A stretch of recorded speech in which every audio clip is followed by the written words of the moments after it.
नमस्कार मित्रों। आज गुरु पूर्णिमा के दिन सबसे पहले तो मैं माता सरस्वती को नमन करता हूँ और अपने गुरु जी को शत शत नमन करता हूँ। गुरु जी के बारे में कहूँ तो मेरा ऐसा मानना है कि हम जीवन में बहुत सारे गुरु से अलग अलग बातें सीखते हैं। अलग अलग गुरु से अलग अलग विषय हम सीखते हैं। जैसे कि स्कूल की ही अगर बात हम लेते हैं तो स्कूल में बहुत सारे विषय होते हैं और सारे विषयों को सिखाने के लिए अलग अलग गुरु होते हैं। तो उन सारे गुरुओं को मैं शत शत नमन करता हूँ और उन्हीं के आशीर्वाद से आज हम जो कुछ भी हैं वो हैं और उनका आशीर्वाद हम पर इसी तरह से सदा बना रहे, ये परमात्मा से हम प्रार्थना करते हैं। दरअसल इस बारे में मैं कुछ बचपन की यादें आपसे शेयर करना चाहता था। मुझे याद है कि स्कूल में जब टीचर्स डे आता था ना, तो एक बच्चा जैसे अपने बर्थडे पे खुश होता है ना, मैं बिल्कुल वैसे खुश होता था। मुझे आज भी याद है। और कुछ टीचर्स खास करके मुझे बहुत ज़्यादा पसंद है। उनमें से मुझे अभी एक टीचर याद आ रहे हैं जिनको मैंने एक पेन गिफ्ट किया था टीचर्स डे पर। और मुझे याद है कि मैंने शायद 1 रुपये में वो ख़रीदा था। सिर्फ 1 रुपये का पेन। जो जब टीचर्स डे होता है तो सब विद्यार्थी जो होते हैं ना, वो चाहे बच्चे हों चाहे बड़े हों, अपने गुरु को कुछ गिफ्ट देते हैं। तो मेरे दोस्त लोग भी ऐसा कुछ दे रहे थे, तो अपने फेवरेट टीचर्स को गिफ्ट देते हैं। इस तरह से मैंने बचपन में सुना था। तो मैंने सोचा भाई मेरी तो फेवरेट टीचर एक इंग्लिश टीचर है जो कि फीमेल टीचर हैं। तो वो जब क्लास में आई तो मैं जो टास्क दिया था उन्होंने, यानी कि जिसे हम होमवर्क कहते हैं, वो होमवर्क दिखाने के लिए उनको गया टीचर के पास। और चूँकि मुझे अंग्रेज़ी बहुत पसंद थी सीखना, तो अंग्रेजी की वो टीचर, अंग्रेज़ी भाषा की वो टीचर मेरी फेवरेट थी। तो मैंने उनको जाके पेन गिफ्ट किया और उनसे कहा, मैडम आप मेरे फेवरेट टीचर हो। तो वो बहुत ही खुश हो गई और उन्हीं का आशीर्वाद है आज तक मुझ पर। और बहुत सारे टीचर्स को मैं कई बार याद करता हूँ। ऐसा नहीं कि स्कूल छोड़ दी या कॉलेज छोड़ दी तो अब उनको याद नहीं करते, ऐसा नहीं है। आज भी मैं कई बार, जब भी मैं प्रैक्टिस भी करता हूँ संगीत की या प्रोग्राम में गाता हूँ, तो मुझे कई बार मेरे गुरुजी स्वर्गीय दिव्यांग सर याद आते हैं। और कभी कभी गाने में जब गलती होती है ना, तो मुझे आज भी ऐसा लगता है कि गुरुजी ने मुझे टोका, रुको पहले सुनो ध्यान से, हारमोनियम में जो स्वर बज रहा है या तानपुरे पर, उसे ध्यान से सुनो। यानी कि मैं जो गा रहा था वो स्वर वो परफेक्ट वो नहीं है जो तानपुरे पे बज रहा है। तो ऐसी कई बातें मुझे बहुत बार याद आती हैं। और मैं हमेशा कोशिश करता हूँ कि मैं कम से कम अपने रियाज को इतना मजबूत हमेशा रखूं कि मेरे गुरुजी का नाम कभी भी मेरी वजह से ख़राब ना हो। कोई ऐसा ना कहे कि भाई ये क्या गलत सलत गा रहा है। तो उनका आशीर्वाद मैं चाहता हूँ। और उनके बारे में एक और बात मैं बताना चाहता था, खास करके शास्त्रीय संगीत मैंने कैसे सीखना शुरू किया, यानी मेरे दिमाग में कैसे आया। तो जब मैं 9th या 10th में था, शायद 9th में था, तो ट्यूशन के लिए मैं जाता था और वो अकाउंट्स के टीचर थे। मैंने कॉमर्स लिया हुआ था, मतलब कि कॉमर्स उस वक्त 11वीं और 12वीं वो 2 साल जो है वो कॉलेज माना जाता था। यहाँ अहमदाबाद आने के बाद पता चला कि वो कॉलेज में नहीं आता है, स्टेट वाइज कुछ अलग हुआ शायद। तो झारखंड में जो झरिया है, मैंने वहाँ पढ़ाई की है, इंडियन स्कूल ऑफ लर्निंग में। तो अकाउंट्स के जो टीचर थे उनके यहाँ मैं ट्यूशन पे जाता था। तो एक दिन क्या हुआ कि तो हिसाब किताब सीख रहे थे अकाउंट्स में। तो ऊपर फर्स्ट फ्लोर पे, यानी कि जहाँ हम बैठे थे उसी के ऊपर के घर में शास्त्रीय संगीत कोई बजा रहा था। तो वो जो मैंने सुना तो मुझे बहुत ही अच्छा लगा। भले ही मुझे कुछ भी समझ में नहीं आया, लेकिन सुनने में मुझे इतना अच्छा लगा कि उसी वक्त मैंने सोचा कि ये शास्त्रीय संगीत जो है वो मैं सीखूंगा। एक बात मैंने मन में ठान ली, क्योंकि मुझे सीखना बहुत अच्छा लगता है, पढ़ाई करना भी बहुत अच्छा लगता है। मुझे याद नहीं है कि मैंने कभी भी स्कूल बंक किया हो, कभी भी नहीं। मुझे स्कूल जाना इतना पसंद है कि, और पढ़ाई करना भी। ऐसा नहीं कि स्कूल जाना ज़बरदस्ती कोई भेज देगा स्कूल कि भाई जाओ पढ़ाई करनी ही पड़ेगी, ऐसा नहीं। मैं खुद अपनी इच्छा से हमेशा स्कूल जाता था और स्कूल में भी मुझे पढ़ने में बहुत ही अच्छा लगता था। मुझे कभी भी बोरिंग नहीं लगा, पढ़ाई करना मुझे कभी बोरिंग नहीं लगा आज तक। आज भी मुझे जो कुछ भी पढ़ना होता है मैं आराम से पढ़ता हूँ। जो कुछ भी सीखना होता है वो, अब तो गूगल का ज़माना है तो सर्च कर के मैं सीखता हूँ, लेकिन वो सीखने की आदत मेरी बहुत भयंकर है।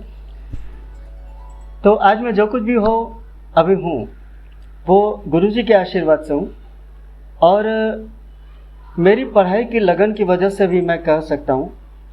मुझे ऐसा लगता है कि मुझ में जो पढ़ने की जो लगन है वो एक मेरे अंदर बहुत ही अच्छा गुण भगवान ने दिया है। तो गुरुजी के बारे में जो मैं बात कर रहा था कि गुरुजी के यहाँ जो मैं ट्यूशन पे गया था, तो वो शास्त्रीय संगीत सीखने की मेरी इच्छा हुई। फिर यहाँ अहमदाबाद आ गया मैं। तो यहाँ आने के बाद मुझे पता नहीं मैंने अपने गुरुजी को कैसे ढूंढा, मुझे किसने बताया उनके बारे में, ये भी मुझे याद नहीं है। लेकिन किसी तरह से उनका घर मैंने ढूंढ लिया, और शास्त्रीय संगीत सीखना है तो भाई उसके लिए मन में जो आग होती है ना, अगर आपको कुछ भी सीखना है तो मन में आग होनी ज़रूरी है। अगर आग नहीं है, यानी कि आप उसके लिए पागल नहीं हो, तो आप थोड़ा बहुत कर लोगे लेकिन बहुत ज़्यादा आगे नहीं जाओगे, फिर ब्रेक लग जाएगा एक जगह पे। चलो ठीक है, हुआ तो ठीक है, नहीं हुआ तो ठीक है। लेकिन मेरे दिमाग में जो था वो ऐसा था कि मुझे करना ही है और मैं करके रहूँगा। पहले से मैं ऐसा ही हूँ। तो गुरुजी के यहाँ गया मैं, उनके पाँव छुए मैंने और गुरुजी से कहा कि गुरुजी मुझे शास्त्रीय संगीत में कुछ भी नहीं आता है, लेकिन मुझे सीखना है। तो उन्होंने कहा ठीक है आ जाओ, बहुत ही प्यार से कहा। और उस वक्त वो कुछ ज़्यादा बिजी थे, तो उन्होंने कहा कि अभी कम से कम 6 महीने तक मैं बहुत बिजी हूँ, तो तुम्हें ऐसा करना होगा कि अभी जो मेरे विद्यार्थी हैं आप 6 महीने उनके पास सीखो। भूपेंद्र सर उनका नाम है, वो भी मेरे गुरुजी हैं। सबसे पहले आप भूपेंद्र सर के पास सीखो, और उसके बाद जब भी मैं फ्री हो जाऊंगा तो मैं आपको बुला लूँगा, फिर आप मेरे पास आ जाना सीखने के लिए। तो मेरे लिए तो भाई मेरे भाग्य खुल गए, मुझे जो चाहिए था वो मिल गया, और मैं उस दिन से इतना खुश था कि मैंने जो सीखना था वो मुझे मिल गया। उसके बाद मैंने सीखना शुरू किया और अभी तक मेरे प्रैक्टिस भी हर रोज़ चालू है। मैंने प्रैक्टिस में भी कभी भी बंद नहीं किया। जैसे लोग थोड़ा बहुत सीख कर कुछ लोग सीखना ही छोड़ देते हैं, या अगर सीखा भी है, परीक्षा भी दी है, पास भी हो गए, विशारद भी हो गए, चलो मान लिया, उसके बाद भी प्रैक्टिस करना छोड़ देते हैं। कुछ लोगों को ऐसा भी देखा कि जो काफ़ी सालों बाद मुझे मिले तो उन्होंने कहा कि भाई तब तो हम जो सीखते थे वो सीखते थे, अब तो हमने बंद कर दिया। लेकिन मैंने ऐसा नहीं किया, नहीं होने दिया ऐसा। तो तब से लेकर आज तक मैंने खाना पीना छोड़ दिया, लेकिन संगीत ने नहीं छोड़ा, गाना नहीं छोड़ा। मुझे कई बार याद है कि मैं सच में खाना भी भूल जाता हूँ, इतना मैं अपने काम में मगन हो जाता हूँ। तो ये सब गुरु जी का आशीर्वाद मैं मानता हूँ, और हमारी ओर से गुरु जी को यही बात समर्पित हो सकती है कि आप उन्होंने जो कुछ भी सिखाया है आपको, वो आप संभाल कर रखते हो या नहीं। अगर उनका सिखाया हुआ आपके जीवन में काम आता है तो गुरु जी का उपकार है आप पर, तो उस उपकार को भूलना नहीं है। उन्होंने जो कुछ भी सिखाया है, चाहे वो संगीत के गुरु हो या किसी भी विषय के गुरु हो, हमेशा उनका सम्मान करना है, मन में आदर रखना है उनके लिए। और उन्होंने जो कुछ भी सिखाया है उसी विषय पर और भी ज़्यादा गहराई में जाकर उसे और डेवलप करना है। समझ गए? उस्ताद जाकिर हुसैन साहब की एक बात मुझे याद आई, मैं बताता हूँ। उन्होंने एक बार ऐसा कहा था अपने इंटरव्यू में कि गुरुजी तो जो कुछ भी सिखाते हैं वो तो हम सीखते हैं, लेकिन उसके बाद आप उसी चीज़ को अपनी तरफ से और भी ज़्यादा अच्छा बनाइए। तो ये बात मुझे बहुत अच्छी लगी कि संगीत हो या कोई भी विषय हो, आपने गुरुजी से तो सीख लिया, लेकिन उसी विषय में और भी गहराई में जाके उसे और भी अच्छा बनाइए। इतना अच्छा बनाइए कि आपके गुरुजी को आप पर नाज हो, फ़क्र हो, उन्हें आप पर घमंड हो कि भाई ये मेरा विद्यार्थी है। समझ गए? तो मैं इन सारी चीज़ों को मैं फॉलो करता हूँ। तो मैं आपको सिर्फ बता रहा हूँ, फिर आपकी इच्छा, आप जितना मुझसे आप ग्रैस्प कर सकते हैं कीजिए। खासकर जो भी मेरे विद्यार्थी हैं जो मेरे पास संगीत सीखते हैं, खासकर उनको मैं इसीलिए ये सारी बातें बताता हूँ कि वो भी अपने जीवन में आगे जाकर कुछ इस तरह से अनोखा करें, अपने अंदर जो खूबी है उसको अपने जो गुरुजी ने सिखाया है उसमें ऐड करें। वो बहुत ज़रूरी है।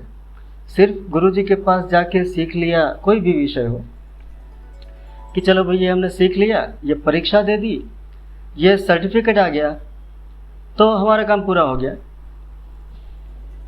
वो आधी अधूरी बात, वो हमेशा आधी अधूरी ही रहेगी। जब तक आप उसमें अपनी जान नहीं डालोगे ना, तब तक उसमें कुछ भी नहीं होगा।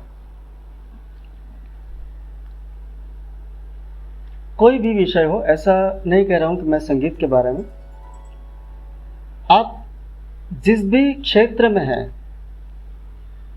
उसी क्षेत्र में आप ऐसा कुछ कीजिए कि उस बात पे आपकी मोहर लग जाए कि भाई ये जो काम है ना, ये तो भाई यही कर सकता है या कर सकती है।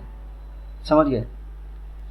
तो अपने सारे विद्यार्थियों को भी मैं, जो मेरे पास सीख रहे हैं, उनसे खासकर मैं ये कहूँगा कि जो मेरे गुरुजी ने मुझसे कहा है कि हमेशा गुरुजी ये कहते थे कि प्रैक्टिस करो। यानी कि मैं कुछ समय तक कथक भी सीखने गया था, हालांकि वो मुझे नहीं आया और मैंने फिर छोड़ दिया, लेकिन मेरी बड़ी इच्छा थी कि मैं कोई ना कोई डांस सीखूं, और कथक जो है वो मेरा फेवरेट डांस है।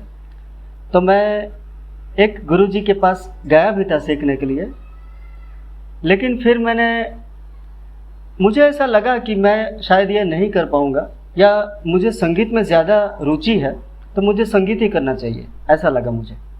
तो इस वजह से मैंने छोड़ दिया। लेकिन उन गुरुजी को जो मैं याद करता हूँ आज भी, तो सबसे पहले उनकी ये बात मुझे याद आती है कि जब उन्होंने मुझे कुछ सिखाया था थोड़ा बहुत फुट स्टेप्स, तो वो हमेशा कहते थे कि प्रैक्टिस करो, हर रोज़ प्रैक्टिस करनी ज़रूरी है। और वही बात मेरे संगीत के गुरुजी कहते थे कि प्रैक्टिस करो। तो सारे विद्यार्थियों से मैं कहूँगा और सारे लोगों से, आप सभी लोगों से, फ़िलहाल तो अच्छा है कि मीडिया है, ऑनलाइन हम सबको अपने मन की बात कर सकते हैं। तो आप सब लोगों से कहता हूँ कि अगर आप कोई भी कला सीख रहे हो, संगीत हो, नृत्य हो, कोई भी कला, तो उसमें अपने आप को, अपना रोम रोम समर्पित कर दो। और अचीवमेंट तब होगा जब आप उसका बहुत ज़्यादा रियाज़ करोगे। ठीक है, तो प्रैक्टिस आप करते रहिए, कभी भी ब्रेक मत कीजिए। कभी आप बीमार पड़ गए या ऐसा कुछ अगर हो तो वो एक अलग बात है, लेकिन जैसे ही आप फिर ठीक होते हैं तो फिर से अपना रियाज़ रेगुलर शुरू कर दीजिए। ठीक है, कहने की बहुत सारी बातें हैं, लेकिन फ़िलहाल गुरुजी को नमन करके गुरु पूर्णिमा का ये विषय है आज, तो ये बात मैं यही अभी ख़त्म करता हूँ। फ़िलहाल इसके बाद अगला वीडियो जो भी मैं बनाऊँगा तो इसी तरह से अच्छी अच्छी बातें मैं सिखाऊँगा। तो एक बात मैं बता देता हूँ, फ़िलहाल जो तानपुरा बज रहा है, ध्यान से सुनिए, और स्वर मंडल बज रहा है, तो ये जो है मालकोंस राग पर बज रहा है। तो एक कुछ स्वर लहरी आपको सुना देता हूँ।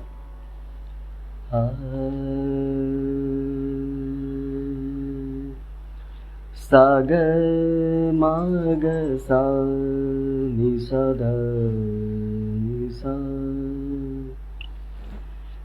सा ग म ध नि ध म ग, ग म ध नि ध सा नि ध म ग, सा नि सा ध नि सा, सा ग म ध नि सा, सा ग सा म ग सा नि ध नि सा नि ध म, ग म ग सा नि सा ध नि सा। बहुत सारे फिल्मी गीत और भक्ति गीत भी हैं मालकोंस राग पर। अभी जो मैंने गाया वो मालकोंस राग की स्वर लहरी सुनाई। द मन तरपत हरि दर्शन को आज। नमस्कार।